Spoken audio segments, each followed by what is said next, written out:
الحمد للہ وحدہ والصلاة والسلام علی من لا نبی بعد. اعوذ باللہ السمیع العلیم من الشیطان الرجیم من حمزہ ونفخہ ونفثہ. لقد کان لکم فی رسول اللہ اسوۃ حسنہ. تمام قسم کی تعریفیں اللہ رب العزت کے لیے ہیں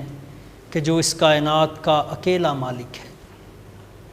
اس کائنات کو بنانے میں، اس کائنات کو چلانے میں اس کا کوئی شریک نہیں، کوئی برابری کرنے والا نہیں، کوئی ہاتھ بٹانے والا نہیں. اور لاکھوں کروڑوں درود و سلام ہوں اس ہستی اقدس و مقدس پر کہ جن کا نام نامی اسم گرامی محمد کریم صلی اللہ علیہ وآلہ وصحبہ وسلم ہے. اللہ رب العزت نے ان کو نور ہدایت کا آخری مینار بنا کر مبعوث فرمایا. ان کے بعد کوئی نبی، کوئی رسول اور کوئی پیغمبر نہ اب تک آیا ہے اور نہ قیامت کے دن تک آئے گا. اما بعد، پچھلے پروگرام میں آپ کے گوش گزار کر رہا تھا غزوہ احد کے متعلق کہ آپ صلی اللہ علیہ وسلم 1000 صحابہ کے ساتھ، 1000 کے افراد کے لشکر کے ساتھ مدینہ سے نکل کر جمعہ کی نماز کے بعد 6 شوال کو وہاں سے نکلے اور مدینہ منورہ کے بالکل باہر تھوڑا سا قریب ہی شیخان نامی ایک مقام تھا جہاں پر اس لشکر کے ساتھ آپ نے پڑاؤ ڈالا اور وہاں پھر صحابہ اکرام کو چھانٹی کیا، تمام لشکر کا جائزہ لیا اور جو کم عمر تھے، چھوٹے بچے تھے، ان کو جنگ سے واپس بھجوا دیا مدینہ منورہ کے اندر کہ وہ اس لشکر میں شامل نہیں ہو سکتے. ان صحابہ اکرام رضوان اللہ علیہم اجمعین میں حضرت ابو سعید خدری رضی اللہ تعالی عنہ، حضرت عبداللہ بن عمر، حضرت اسامہ بن زید، حضرت زید بن ثابت رضی اللہ تعالی عنہ، اسی طرح حضرت زید بن ارقم، حضرت عرابہ بن اوس، حضرت اسید بن ظہیر اور زید بن حارثہ انصاری رضی اللہ تعالی عنہم اجمعین. یہ وہ افراد ہیں جن کو کم عمر ہونے کی وجہ سے لشکر سے نکال کر مدینہ منورہ واپس بھجوا دیا گیا. اس مقام پر حضرت رافع جو کم عمر ہی تھے لیکن بہت ماہر تیر انداز تھے،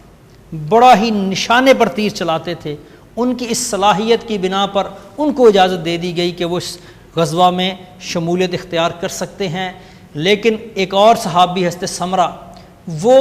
کہنے لگے آپ صلی اللہ علیہ وسلم کو کہ اگر آپ نے ان کو اجازت دی ہے تو میں ان کو کشتی کر کے ان کو پچھاڑ سکتا ہوں، گرا سکتا ہوں، ان سے زیادہ قوت اور طاقت والا ہوں. تو پھر ان دونوں کی کشتی کروائی آپ صلی اللہ علیہ وسلم نے اور واقعی حضرت سمرہ نے حضرت رافع کو گرا دیا، کشتی میں ہرا دیا. تو پھر ان کو بھی اجازت مل گئی اور باقی جتنے بھی یہ چھوٹے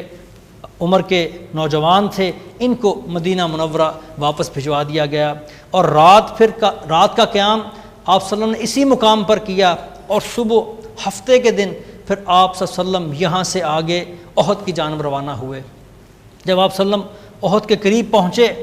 اور دونوں لشکر ایک دوسرے کو دیکھ رہے تھے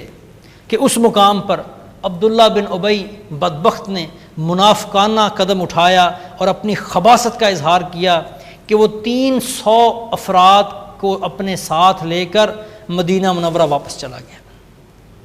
اور وہ کہنے لگا کہ آپ نے ہماری بات نہیں مانی. ہم نے کہا کہ مدینہ کے اندر رہ کر دفاع کریں، آپ نے ہماری بات نہیں مانی، اوروں کی بات مان لی، اس لیے ہم آپ کے ساتھ اب نہیں جا سکتے. اور یہ جھوٹ بولتا تھا، یہ منافق بدبخت اس وقت جھوٹ بول رہا تھا. اگر ایسی بات ہوتی تو وہ مدینہ سے نکل کر شیخان کے مقام پر اس لشکر کے ساتھ رات ہی کیوں گزارتا. حضرت عبداللہ بن حرام رضی اللہ تعالی عنہ وہ ان کے پیچھے گئے اور ان کو ترغیب دلائی، ان کو روکنا چاہا کہ ان کو کہا کہ دیکھو تم آؤ اللہ کی راہ میں لڑو وگرنہ کم از کم دفاع کرو. وہ کہنے لگے کہ اگر ہم سمجھتے کہ یہ لڑائی ہے تو ہم ضرور رک جاتے. اور ان کے دلوں کے اندر جو کفر اور جو نفاق چھپا ہوا تھا اللہ اس کو جانتا تھا. حضرت عبداللہ بن حرام کافی دور تک ان کے ساتھ گئے کہ یہ لوٹ آئیں، لیکن یہ بدبخت نہیں لوٹے اور عبداللہ بن حرام رضی اللہ تعالیٰ عنہ واپس آ گئے. اس موقع پر اس بدبخت کا اس طرح لشکر کو چھوڑ کر جانا اس کا مقصد ہی یہ تھا کہ مسلمان لشکر کے قدم اکھڑ جائیں۔ اور ایسا ہوا بھی، اور بہت سے افراد، اوس قبیلے کی ایک شاخ اور خزرج قبیلے کی ایک شاخ، دونوں کے دلوں میں بھی ذرا بزدلی آئی، اور ایک لمحے کے لیے انہوں نے سوچا کہ ہم بھی واپس چلیں، لیکن اللہ نے پھر ان کے دلوں پہ سکینت نازل کر دی، ان کے قدموں کو جما دیا اور وہ اپنے قدموں پر قائم رہے، اور اس سے قریشی لشکر کے حوصلے بھی بلند ہوئے کہ یہ مسلمان، ان کے اندر تو باہمی انتشار ہے کہ یہ تو اتنے بھی ہمارے مقابلے میں نہ اتر سکے جتنے مدینہ سے نکلے تھے۔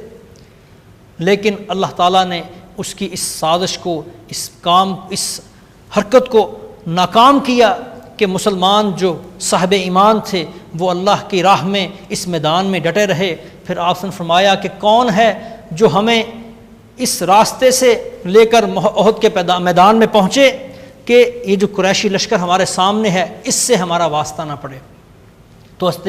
خثیمہ رضی اللہ تعالیٰ عنہ، ابو خثیمہ رضی اللہ تعالیٰ عنہ، انہوں نے کہا کہ اللہ کے حبیب صلی اللہ علیہ وسلم میں آپ کو لے جاتا ہوں۔ پھر انہوں نے ایک راستہ، چھوٹا سا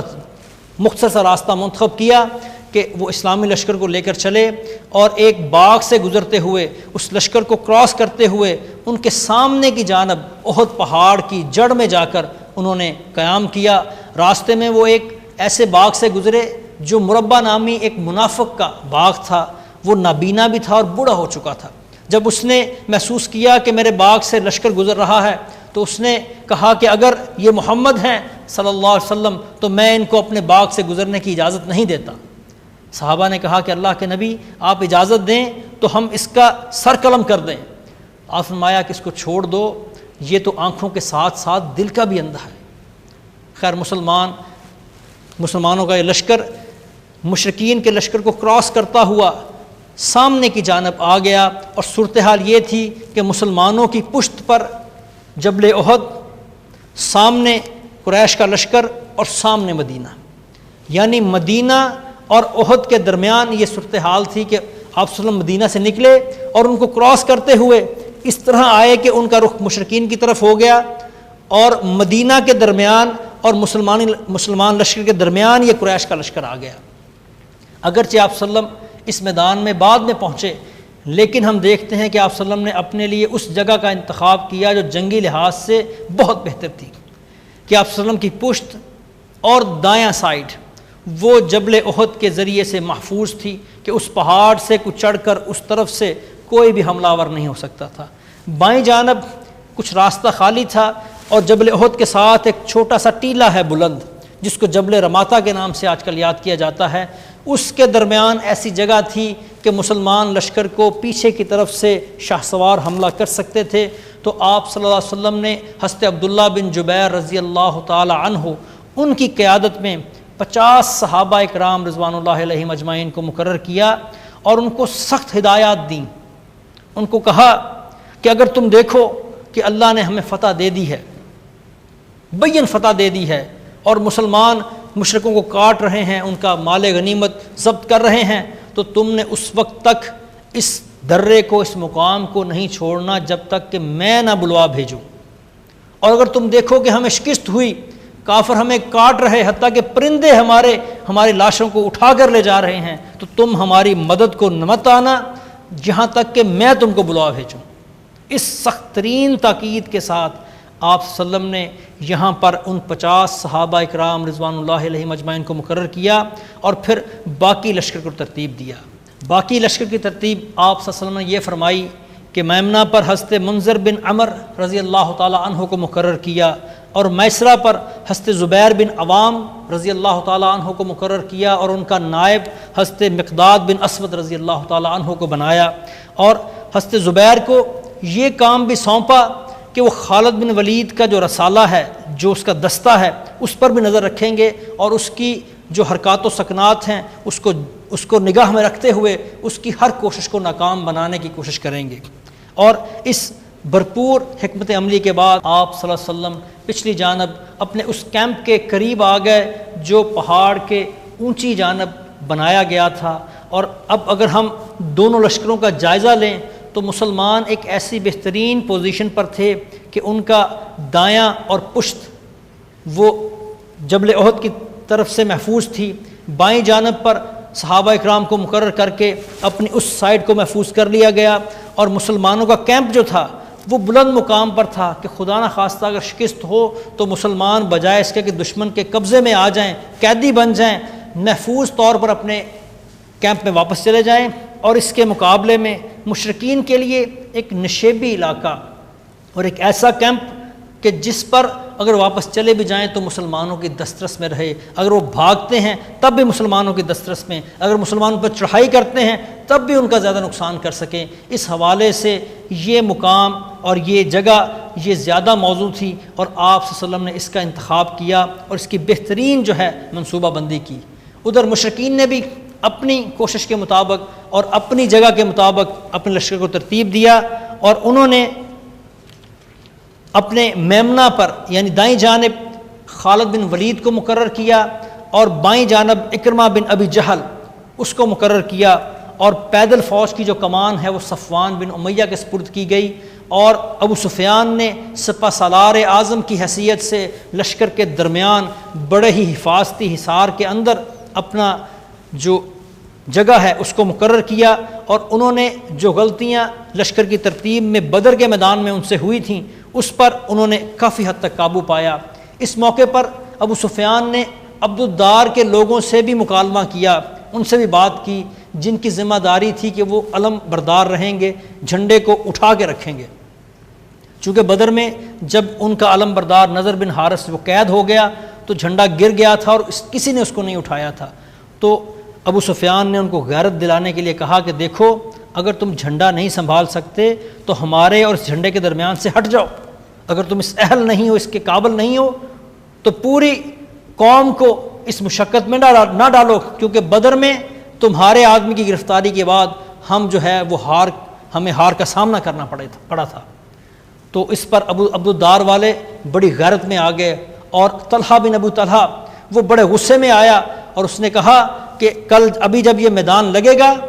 تو تم کو اندازہ ہو جائے گا کہ کون اس منصب کا زیادہ اہل ہے۔ اور ابو سفیان کا مقصد بھی ان کو بھڑکانا اور ان کو غیرت دلانا تھا تاکہ وہ جم کر اس بات کا مقابلہ کریں اور ان کے علم کو، ان کے پرچم کو میدان جنگ کے اندر وہ سنبھال کر رکھیں، اس کو گرنے نہ دیں۔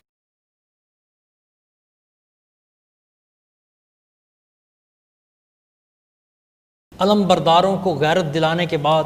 ابو سفیان نے ایک اور چال چلی۔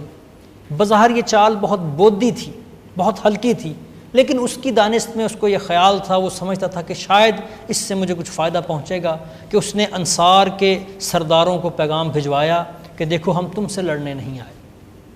تم سے ہمارا کوئی جھگڑا نہیں، کوئی لینا دینا، کوئی واسطہ نہیں، اگر تم ہمارے درمیان سے اور محمد صلی اللہ علیہ وسلم اور جو مہاجرین ہیں ان کے درمیان سے ہٹ جاؤ تو ہم تمہیں کچھ نہیں کہیں گے، تمہیں جانے دیں گے، تمہیں جان و مال کا تحفظ دیں گے۔ لیکن صحابہ کرام رضوان اللہ علیہم اجمعین وہ تو ایمان کے پہاڑ تھے، اس قسم کی ہلکی پھلکی اور بودی حرکتیں ان پر کیا اثر انداز ہو سکتی تھیں؟ انہوں نے بہت سخت جواب دیا، اور اس کی یہ جو سازش اور یہ چال یہ بالکل ناکام ہو گئی۔ اس کے بعد پھر ایک اور کام ہوا کہ ابو عامر یہ انصاری کا ایک فرد تھا اور یہ بہت نیک سمجھا جاتا تھا، حتیٰ کہ اس کو راہب کے نام سے یہ مشہور ہو گیا، لوگ اس کو راہب کے نام سے جانتے تھے۔ جب آپ صلی اللہ علیہ وسلم مدینہ منورہ تشریف لائے تو اس غم و غصے میں یہ مدینہ چھوڑ کر مکہ چلا گیا اور انہی کے ساتھ رہنے لگا، اور اب اس لشکر کے ساتھ ہی وہ آیا تھا، اور اس کا یہ خیال تھا کہ جب میں اپنی قوم کے سامنے جاؤں گا اور جس طرح میری قوم میری عزت کرتی ہے، میرا احترام کرتی ہے، جب میں ان کے سامنے جاؤں گا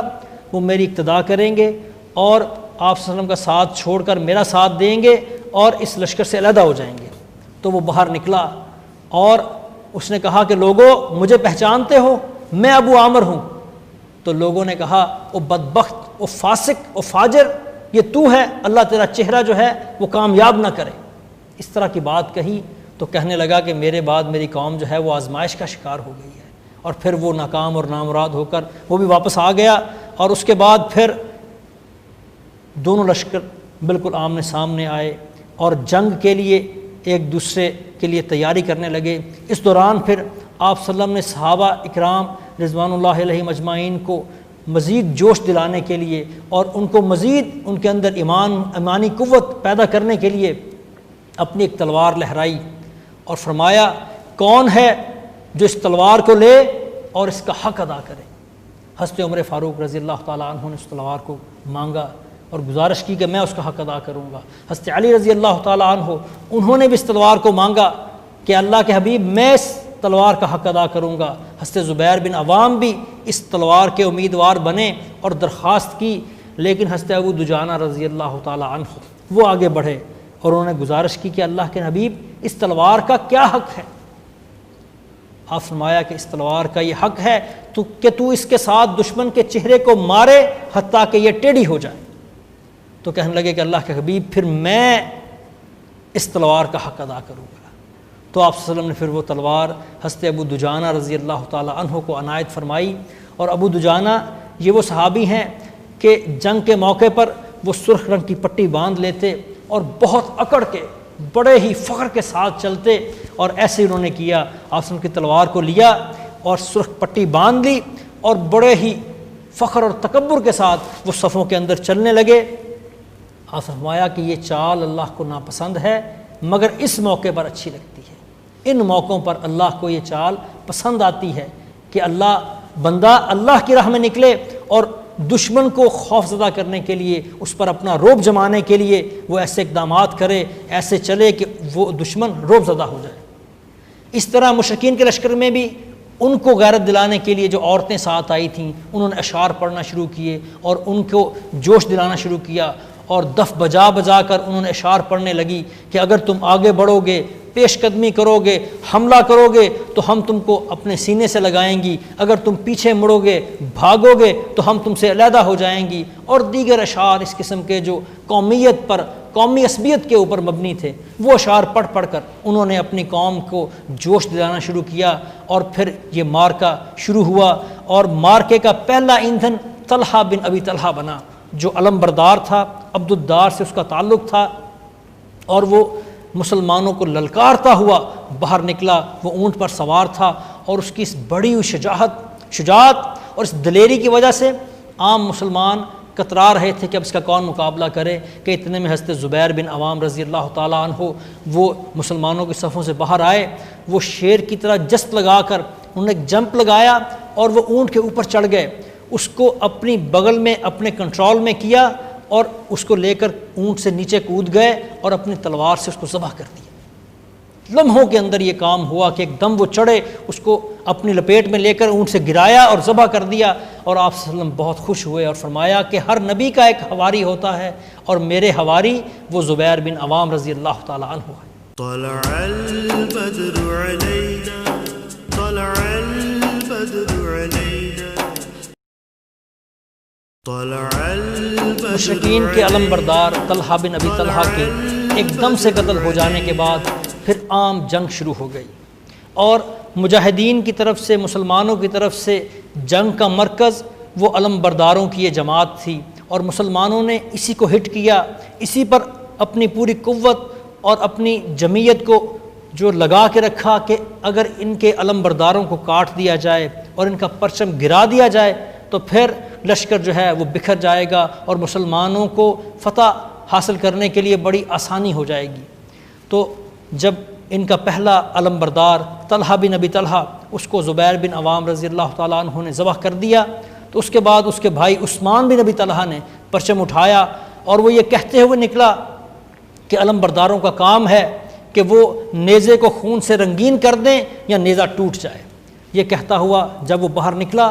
تو حضرت حمزہ بن عبد المطلب رضی اللہ تعالیٰ عنہ وہ آگے بڑھے، انہوں نے اس کے کندھے پر ایک بہت زوردار وار کیا کہ وہ اس کے جسم کو کاٹتا ہوا اس کی ناف تک پہنچ گیا، اس کا جسم یوں پھٹ گیا اور اس کا پھیپھڑا جو ہے وہ نظر آنے لگا، وہ وہیں ڈھیر ہو گیا۔ اس کے گرتے ہی اس کے تیسرے بھائی اس نے پرچم اٹھایا جس کا نام ابو سعد بن ابی طلحہ تھا، وہ پرچم کو لے کے کھڑا ہوا، اس نے لڑائی شروع کی، تو اس پر حضرت سعد بن ابی وقاص رضی اللہ تعالیٰ عنہ نے تیر چلایا، وہ ٹھیک اس کے گلے پر جا کر لگا، اس کی زبان باہر آ گئی اور وہ بھی وہاں گر کے مر گیا۔ پھر طلحہ بن ابی طلحہ جو سب سے پہلے قتل ہوا تھا، اس کا بیٹا مصافح بن طلحہ، اس نے آ کر پرچم اٹھایا، اور یہ بھی کافی دیر تک اس کا دفاع کرتا رہا، لیکن حضرت عاصم بن ثابت بن افلح رضی اللہ تعالی عنہ، انہوں نے اس کو تیر مارا اور اس کو قتل کر دیا۔ اس کے مرنے کے بعد اس کا چھوٹا بھائی، اس کا دوسرا بھائی کلاب بن طلحہ، اس نے پرچم کو اٹھایا اور وہ پرچم کو اٹھائے رکھا کہ جو مشرکین ہیں وہ اپنے قدموں پر جمے رہیں، اور جو ابو سفیان نے ان کو غیرت دلائی تھی، تانا دیا تھا، اس سے یہ زیادہ پرجوش تھے کہ اگرچہ ان کے افراد بہت سارے قتل ہو چکے تھے، یہ پھر بھی اس نے پرچم آ کے اٹھایا، مگر اس کو حضرت زبیر بن عوام رضی اللہ تعالی عنہ انہوں نے اس پر حملہ کیا اور اس کو تہہ تیگ کر دیا۔ اس کے بعد پھر طلحہ، اس کا تیسرا بھائی جلاس بن طلحہ، اس نے پرچم اٹھایا اور اس کو حضرت طلحہ بن عبید اللہ رضی اللہ تعالیٰ عنہ نے نیزہ مارا اور اس کو ختم کر دیا، یا بعض روایات کے مطابق اس کو بھی حضرت عاصم بن ثابت بن افلاح رضی اللہ تعالیٰ عنہ نے تہہ تیگ کر دیا، اس کو قتل کر دیا۔ اور یہ 6 کے 6 افراد ایک ہی گھرانے کے تھے، پہلے تینوں بھائی اور پھر سب سے بڑے بھائی کے تینوں بیٹے، یہ 6 افراد ایک ہی گھرانے کے تھے، جو کچھ ہی لمحوں کے اندر، کچھ ہی مدت کے اندر ان سب کو قتل کر دیا گیا۔ اس کے بعد پھر عبدالدار کے ایک اور شخص ارطاح بن شرجیل، اس نے بڑھ کر پرچم اٹھایا اور پرچم کو اس نے قائم رکھنے کی کوشش کی، لیکن حضرت علی بن ابی طالب رضی اللہ تعالی عنہ ان کی زد میں یہ آ گیا اور انہوں نے اس کو قتل کر دیا، یا بعض روایات کے مطابق حضرت حمزہ رضی اللہ تعالیٰ عنہ نے اس پر وار کیا اور اس کو قتل کر دیا۔ اس کے بعد پھر شریح بن قارز، یہ بنی عبدالدار کا شخص تھا جس نے پرچم کو اٹھایا اور اس کو قزمان نامی ایک شخص نے قتل کیا۔ یہ قزمان منافق تھا، مسلمان نہیں تھا، لیکن یہ قومی عصبیت کی بنا پر اس جنگ میں شریک ہوا تھا کہ یہ چونکہ یہ لشکر میری قوم کو مارنے آیا ہے تو میری قوم جو ہے اس کا مورال جو ہے گرنا نہیں چاہیے، صرف قومی عصبیت کی بنا پر یہ جنگ میں شریک ہوا تھا، وگرنہ یہ صاحب ایمان نہیں تھا۔ اور اس قزمان نے جب اس کو قتل کیا تو اس کے بعد پھر ابو زید عمر بن عبد مناف، اس نے بڑھ کر پرچم اٹھایا، اس کو بھی قزمان نے ٹھکانے لگایا، قتل کر دیا۔ اور اس کے بعد شرجیل بن ہاشم عبدری، اس نے بنی عبدالدار کی جانب سے پرچم اٹھایا، اس کو بھی قزمان نے قتل کر دیا۔ ان تینوں لوگوں کو قزمان نے قتل کیا، اور اس طرح تقریباً 10 افراد پرچم کو اٹھا کے رکھنے کی کوشش میں مشرکین کے قتل کر دیے گئے، تہہ تیگ کر دیے گئے۔ اور ان کے بعد پھر ان کا ایک غلام، عبدالدار کا ایک غلام ثواب جس کا نام تھا، وہ شخص آگے بڑھا، اس نے پرچم اٹھایا اور اپنے آقاؤں کی نسبت یہ زیادہ جم کے لڑا، اس نے بہت دیر تک پرچم اٹھائے رکھا، بہت جم کے لڑا، حتیٰ کہ اس کا ایک ہاتھ کاٹ دیا گیا تو دوسرے ہاتھ سے اس نے پرچم کو پکڑ لیا۔ جب وہ ہاتھ بھی کاٹ دیا گیا تو اس نے دونوں بازوؤں کے ساتھ سینے کے ساتھ پرچم کو بلند رکھنے کی کوشش کی، اور وہاں اس کو ڈھیر کر دیا گیا، قتل کر دیا گیا۔ اور آخری وقتوں میں یہ پکار رہا تھا کہ اللہ اب تو میں نے حق ادا کر دیا۔ وہ بدبخت اپنے آپ کو حق پہ سمجھتا تھا، اپنے آقاؤں کے پیچھے لگ کے اس نے اپنی جان دے دی اور بہت کوشش کی کہ مشرکین کا پرچم اس کو بلند رکھے، لیکن صحابہ کے تابڑ توڑ حملوں نے، پے در پہ حملوں نے اس علم کو گرا دیا، اور اس کے بعد کسی کے اندر ہمت نہ ہوئی عبدالدار میں سے کہ بڑھ کر اس پرچم کو اٹھا سکے۔ پرچم کے گرنے کے بعد مشرکین میں کچھ افراتفری پھیل گئی، اور دیگر حصوں میں جنگ کی جو صورتحال تھی انشاءاللہ اگلے پروگرام میں اس کا تذکرہ کروں گا۔ اللہ تعالیٰ سے دعا ہے کہ اللہ تعالیٰ ہمیں آپ صلی اللہ علیہ وسلم کی سیرت کو سمجھنے کی اور اس پر عمل کرنے کی توفیق عطا فرمائے۔ اللہم صلی علی محمد وعلی آل محمد وبارک وسلم وصلی علیہ۔